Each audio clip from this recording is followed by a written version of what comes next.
అంటే ఏంట్రా 10 రూపాయలు సంపాదిస్తే గానీ మన కడుపును పుట్టినాడు కూడా మనకు విలువ కూడా. మీ తాత బాగా సంపాదించాడురా, అందుకే నాకు డబ్బు విలువ తెలియదా.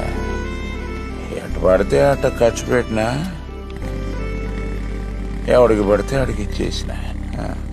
నీ వరకు వచ్చేసరికి ఏమీ ఇవ్వలేకపోయినా. ఈరోజు నీకు డబ్బు విలువ తెలిసి బాగా సంపాదిస్తాడు, అంత మాత్రాన నాతో మాట్లాడడం మానేస్తావా? మానేస్తావా ఏంటో.